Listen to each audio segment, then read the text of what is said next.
नमस्कार दोस्तों। तो चलिए शुरुआत करते हैं हम और एक रहस्यमयी कहानी की।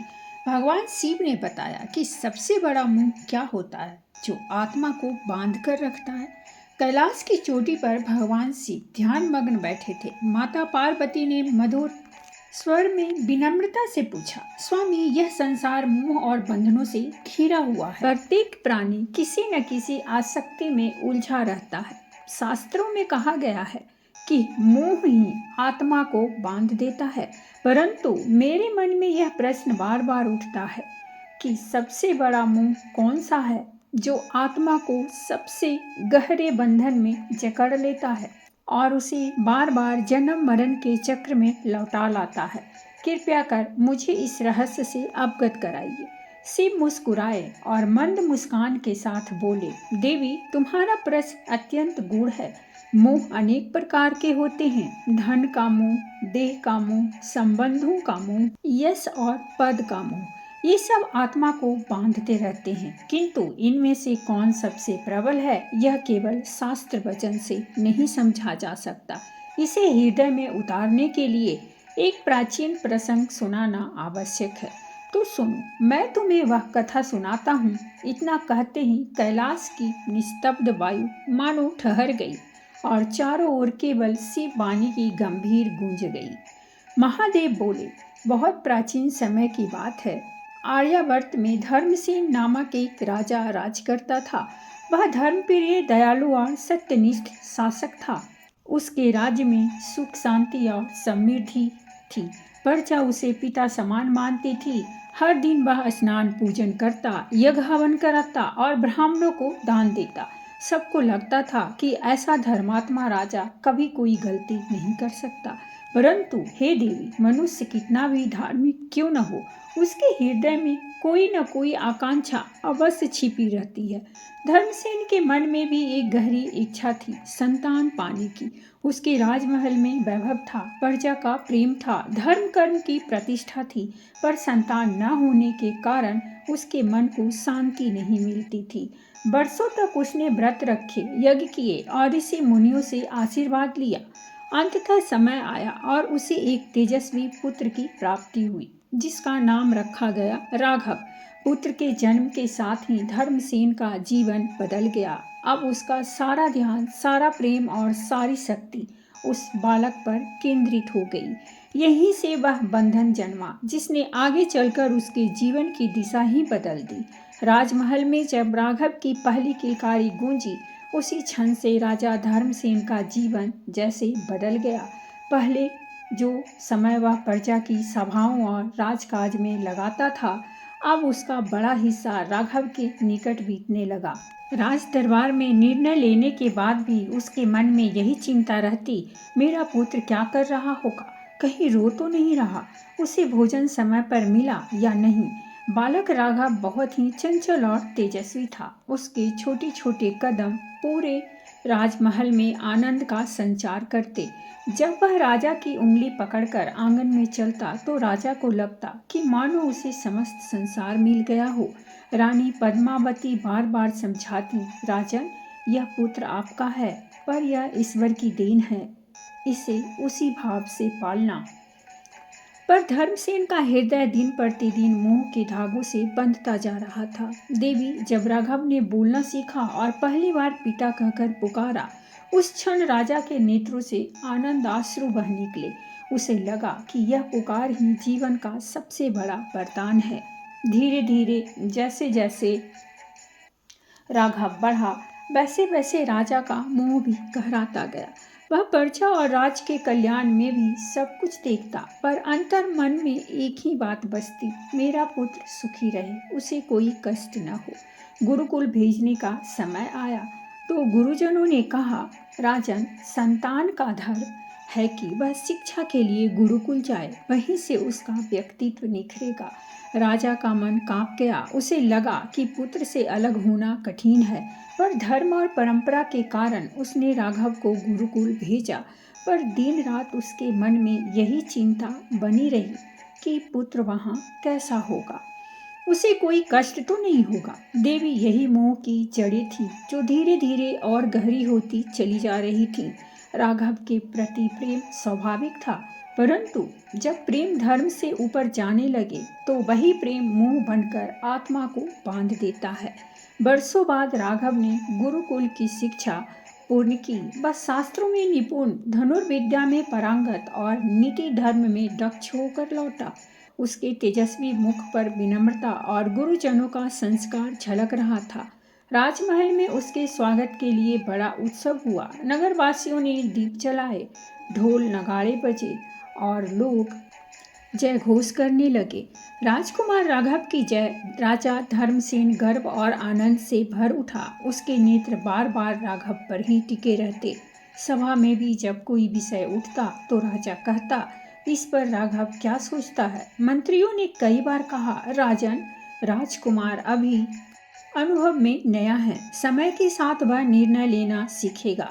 लेकिन राजा का उत्तर यही होता, नहीं, मेरा राघव दिव्य है, उसकी राय में भी ईश्वर की प्रेरणा छिपी है। धीरे धीरे राज्य के छोटे बड़े निर्णय भी राघव की राय देखकर होने लगे। प्रजा ने देखा कि राजा का मन अब पुत्र पर इतना केंद्रित है कि कभी कभी नीति और धर्म की तुलना में पुत्र का विचार अधिक महत्व पा रहा है। एक बार राज्य में अकाल पड़ा, अन्न का संकट बढ़ा। मंत्रिमंडल ने कहा, राजन, हमें कोष बचाना होगा और अन्न का बंटवारा सही ढंग से करना होगा। उसी समय वैद्य ने आकर कहा कि राजकुमार राघव दुर्बलता से ग्रस्त हैं और उसे दुर्बल औषधि चाहिए जो केवल दूरस्थ वन में मिलती है। मंत्रियों ने सुझाव दिया, राजन, अभी पूरा बल और धन प्रजा की रक्षा में लगाना होगा। औषधि लाने के लिए एक छोटा दल भेज दें। लेकिन मोह ने राजा को विचलित कर दिया। उसने आदेश दिया, नहीं, राघव की रक्षा सबसे पहले है। सर्वोत्तम सैनिकों और संसाधनों को उसी कार्य में लगाओ। उसके इस निर्णय से सीमा के गांव असुरक्षित हो गए। डकैतों ने वहां आक्रमण किया और बहुत हानि हुई। देवी, यही वह क्षण था जब धर्म और मोह आमने सामने खड़े थे। धर्म कह रहा था, पहले प्रजा का कल्याण करो, लेकिन मोह कह रहा था, पहले मेरा पुत्र। और राजा धर्मसेन ने मोह की ओर झुककर निर्णय लिया।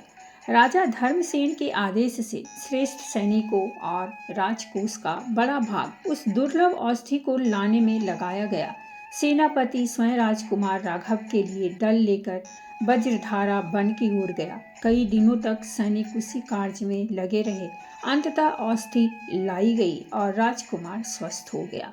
राजमहल में हर्ष का वातावरण छा गया। राजा ने देवताओं को धन्यवाद दिया और प्रसन्न होकर ब्राह्मणों को दान भी दिया। लेकिन उसी समय राज्य के सीमांत गांवों से दुख भरी खबर आने लगी।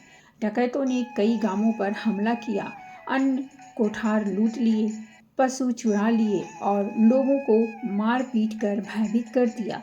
मंत्रियों ने जब यह समाचार सुनाया तो दरबार में सन्नाटा छा गया। प्रजा के मुख से निकला, हमारे राजा धर्मप्रिय हैं, पर इस बार उन्होंने हमसे अधिक अपने पुत्र को चुना।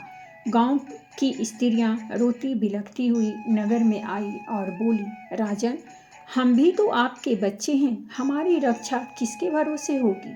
ये वचन राजा के हृदय में तीर की तरह लगे। रात भर वह सो न सका। महल की ऊंची प्राचीर पर खड़े होकर उसने तारों भरे आकाश को देखा और मन ही मन कहा, क्या मैं धर्म से भटक गया? क्या मैंने प्रजा की सुरक्षा को पीछे रखकर केवल अपने पुत्र को ही आगे रखा? अगर ऐसा है तो यह केवल प्रेम नहीं, यह मोह है। देवी, यही वह पहला क्षण था जब राजा धर्मसेन को अपने निर्णय का बोझ अनुभव हुआ। राघव स्वस्थ था, पर सैकड़ों परिवारों की आंखों में आंसू थे। यहाँ राजा को समझ आने लगा कि मोह कभी केवल व्यक्तिगत सुख नहीं देता, वह धर्म और नीति को भी छुपा लेता है। अकाल का संकट धीरे धीरे टल गया। वर्षा समय पर हुई और खेतों में हरियाली लौट आई। प्रजा फिर से सुख का अनुभव करने लगी। सीमांत के गांव में जो भय डकैतों के आक्रमण से फैला था, वह अब भी स्मृतियों में जीवित था। लोग अब भी आपस में कहते, राजा का हृदय दयालु है, परंतु उनके निर्णय में पक्षपात झलकता है। वे सब कुछ अपने पुत्र के सुख के लिए कर देते हैं। इसी बीच पड़ोसी राज्य से खबर आई कि सीमा पर विद्रोही दल सक्रिय हो रहे हैं। सीमांत किलों से संदेश आया कि शत्रु कभी भी आक्रमण कर सकते हैं। सेनापति और मंत्रिमंडल ने राजा से निवेदन किया, राजन, हमें अपनी सेनाओं को सुदृढ़ करना होगा। राजकुमार राघव को अभी नगर में रहकर शासन की शिक्षा लेनी होगी। युद्ध भूमि में उसे भेजना उचित नहीं है, लेकिन देवी मोह का जाल बहुत सूक्ष्म होता है। राजा धर्मसेन के हृदय में यह विचार उठा, मेरा पुत्र शूरवीर है, यदि वह युद्ध भूमि में वीरता दिखाएगा तो उसकी कीर्ति चारों दिशाओं में फैलेगी। लोग उसे सच्चा उत्तराधिकारी मानेंगे। सभा में रानी पद्मावती ने भी कहा, राजन, राघव अभी युवा है, उसे पहले अनुभव प्राप्त करना चाहिए। उसकी रक्षा करना आपका धर्म है। पर राजा ने यह सब अनसुना कर दिया। उसने घोषणा की, राजकुमार राघव ही इस अभियान का नेतृत्व करेंगे। मैं चाहता हूं कि समस्त जगत उसकी वीरता देखे। मंत्रियों और सेनापति के मन में संदेह था, पर वे राजा की आज्ञा टाल न सके। सेना संगठित हुई और राजकुमार राघव अग्रिम पंक्ति में भेजा गया। युद्ध प्रारंभ हुआ। प्रारंभ में राघव ने असाधारण पराक्रम दिखाया। उसकी धनुष की टंकार से शत्रु भयभीत हो उठे। सैनिकों के मन में उत्साह उमड़ पड़ा। परंतु जैसे ही शत्रुओं ने छल किया और घातक आक्रमण किया, राघव गंभीर रूप से घायल हो गया। उसका दाहिना भुजा तीर से घायल होकर लगभग निष्क्रिय हो गया। सेना किसी तरह विजय प्राप्त कर लौटी, पर राजकुमार का तेजस्वी शरीर अब पहले जैसा न रहा। महल में यह दृश्य देखकर राजा धर्मसेन का हृदय कांप उठा। उसे लगा जैसे किसी ने उसकी आत्मा को चोट पहुंचा दी हो। देवी यही मोह का दूसरा रूप था। प्रेम स्वाभाविक था, पर जब वह विवेक खोलकर केवल कीर्ति और अधिकार का मोह बन गया, तब उसने संतान को भी कष्ट में डाल दिया और राजा को भी कष्ट में पहुंचा दिया। राजा ने उस रात अपने आप से कहा, मैंने पुत्र को गौरव दिलाने के लोभ में उसे संकट में डाल दिया। यह प्रेम नहीं, यह मोह है। राजकुमार राघव के घायल होकर लौटने के बाद राजमहल का वातावरण बदल गया। हर्ष के स्थान पर गंभीरता छा गई थी। रानी पद्मावती दिन रात राघव की सेवा में लगी रही। सैनिक और प्रजा दोनों ही दुखी थे, पर किसी को राजा से कुछ कहने का साहस नहीं था।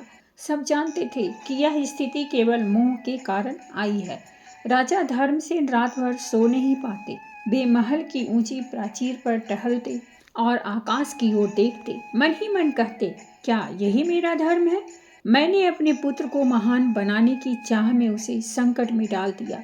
क्या यही मेरा कर्तव्य था? क्या मैं सच में धर्म का पालन कर रहा हूँ, या फिर मोह के बस होकर निर्णय ले रहा हूँ? इन्हीं विचारों में डूबे राजा के पास एक दिन उनके गुरु महर्षि गुरुकेतन आए। उनका स्वरूप तेजस्वी था, नेत्रों में शांति और मुख पर करुणा झलक रही थी। उन्होंने राजा को देखकर कहा, राजन, तुम्हारे मन में अशांति है, कहो क्या बात है? राजा ने अपने हृदय का सारा भार गुरु के चरणों में रख दिया। उन्होंने बताया कि कैसे उन्होंने पुत्र के लिए प्रजा की सुरक्षा को पीछे रखा, कैसे उन्होंने कीर्ति की लालसा में राघव को युद्ध में भेजा और कैसे अब उनका हृदय अपराध बोध से भरा है। गुरु केतन ने शांति से कहा, राजन, यह केवल तुम्हारा ही अनुभव नहीं है। हर मनुष्य इसी परीक्षा से गुजरता है। मोह कई रूपों में आता है, कभी धन के रूप में, कभी पद और यश के रूप में, कभी परिवार और संतान के रूप में। यह सब साधारण मोह है, जिन्हें पहचानना अपेक्षाकृत सरल है, पर एक और सूक्ष्म मोह है जिसे समझना कठिन है, आह का मोह। जब मनुष्य यह मान लेता है कि यह मेरा है, यह मेरे कारण हुआ, मेरी संतान, मेरा राज, मेरा यश सभी सबसे गहरा बंधन बनता है। पुत्र के प्रति प्रेम स्वाभाविक है, पर जब यह मेरा बनकर धर्म से ऊपर उठ जाए, तब वही प्रेम मोह बन जाता है। यही आह मोह आत्मा को बार बार बांधता है। राजा ने विस्मय से पूछा, गुरुदेव, तो क्या सबसे बड़ा मोह यही आह का मोह है? गुरु मुस्कुराए और बोले, हाँ राजन, यही सबसे सूक्ष्म और सबसे गहरा बंधन है, पर इतना महीन है कि साधक सोचता है कि यह धर्म कर रहा है, पर भीतर से उसका आधार केवल मेरा होता है। यही मोह जन्म जन्मांतर का कारण है। इसे समझकर ही मनुष्य वास्तविक मुक्ति की ओर बढ़ सकता है। गुरु केतन की शिक्षा सुनकर राजा धर्मसेन का हृदय हल्का हुआ। उसे लगा कि अब वह सचेत रहेगा और किसी भी निर्णय में मोह को हावी नहीं होने देगा।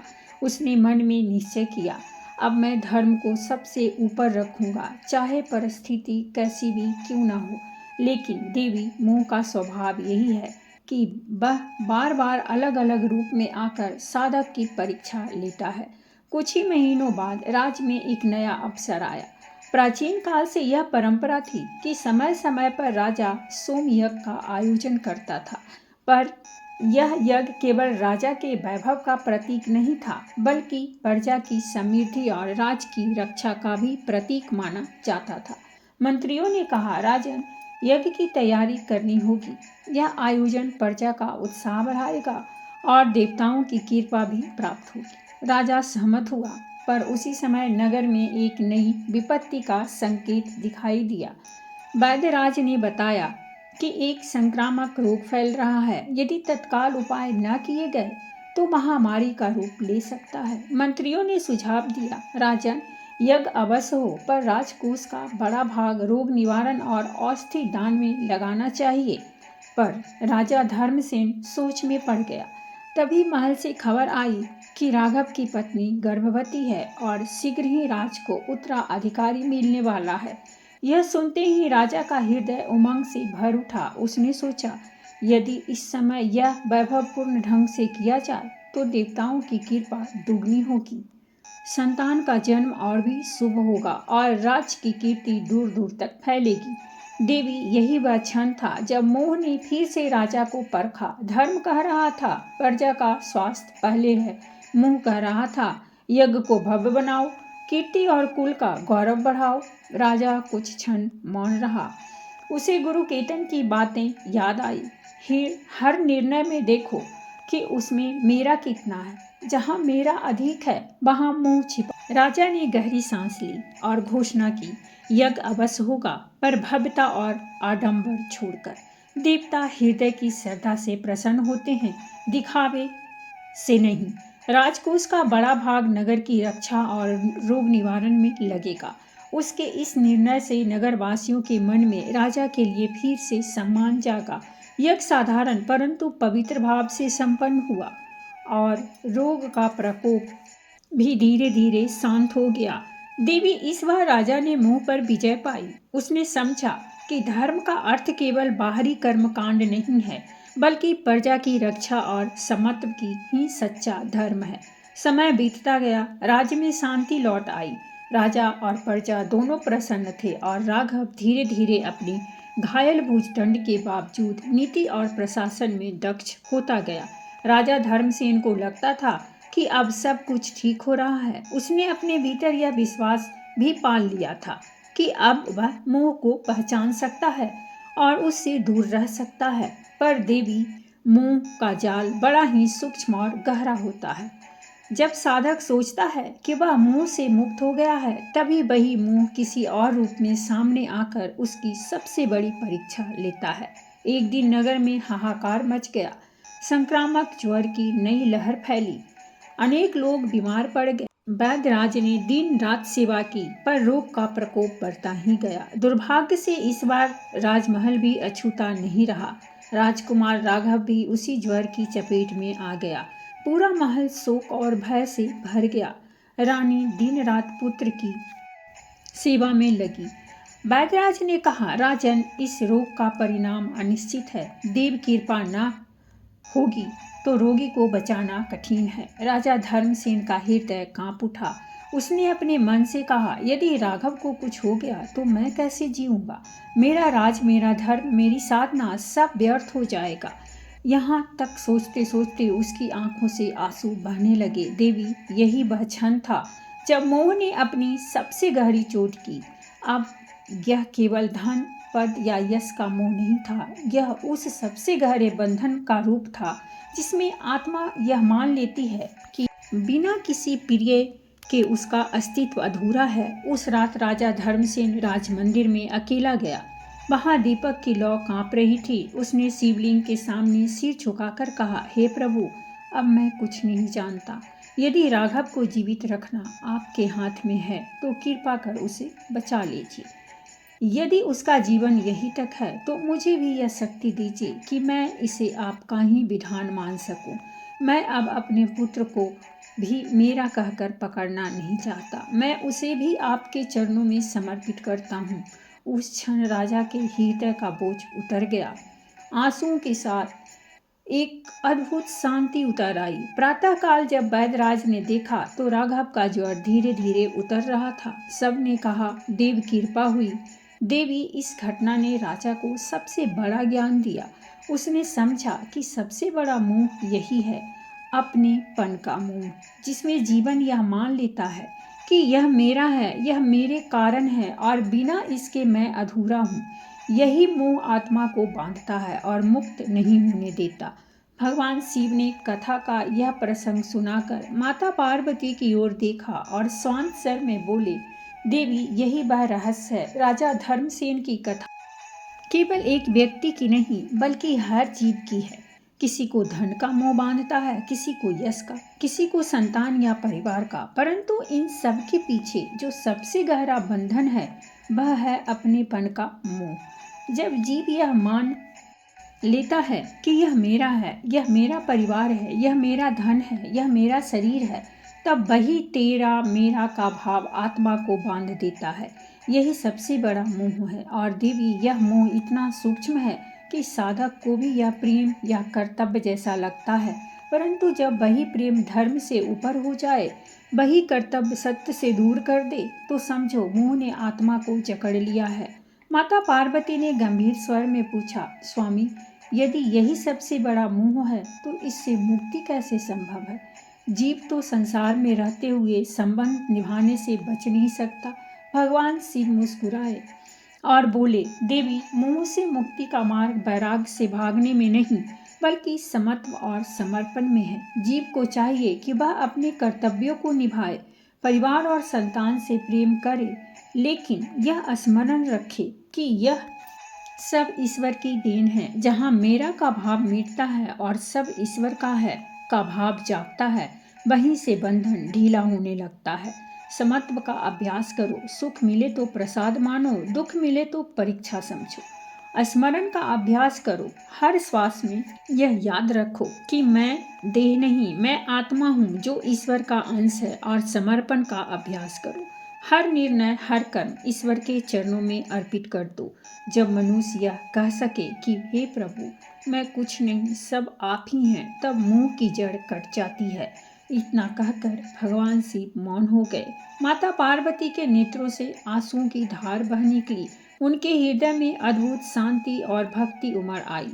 उन्होंने हाथ जोड़कर कहा, स्वामी, अब मुझे ज्ञात हो गया कि सबसे बड़ा मोह अपनेपन का मोह है और उससे मुक्ति का मार्ग केवल समत्व, स्मरण और समर्पण है। यह ज्ञान ही सबसे बड़ा वरदान है। कैलाश पर्वत की वादियों में उस क्षण अनाहत नाद गूंज उठा, मानो स्वयं देवता भी इस सत्य के उद्घोष में सहभागी हो गए हों।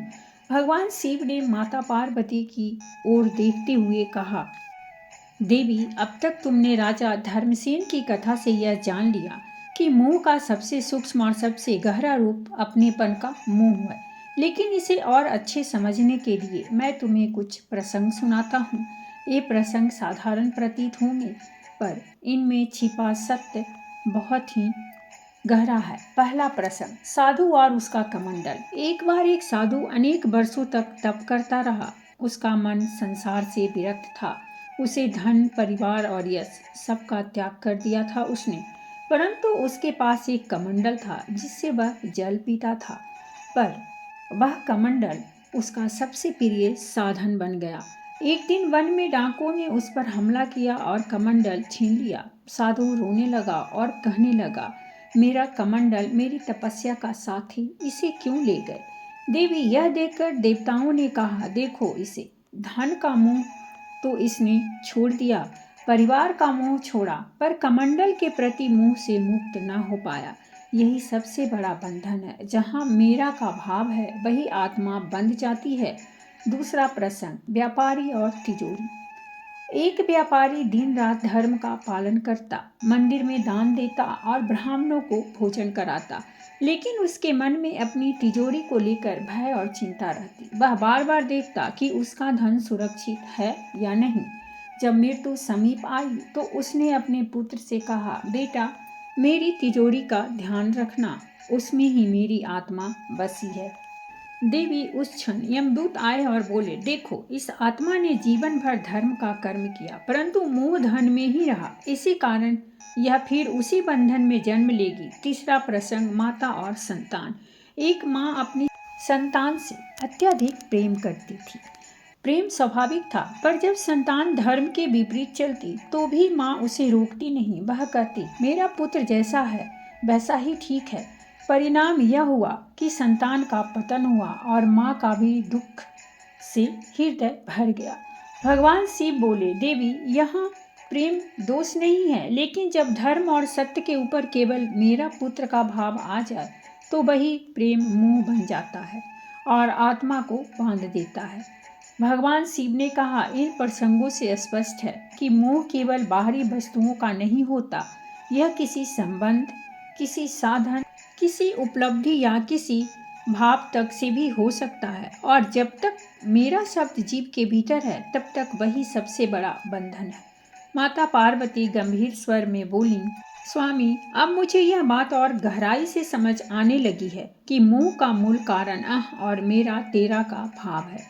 भगवान शिव ने संतोषपूर्वक सिर हिलाया और बोले, देवी, यही वह गूढ़ सत्य है जिसे समझना ही मुक्ति की कुंजी है। तो दोस्तों, ये थी हमारी आज की कहानी, और अगर कहानी अच्छी लगी हो तो प्लीज़ हमारे चैनल को सब्सक्राइब कीजिए, वीडियो को लाइक और शेयर जरूर कीजिए। कहानी सुनने के लिए बहुत बहुत धन्यवाद। मिलते हैं हम एक नई कहानी के साथ।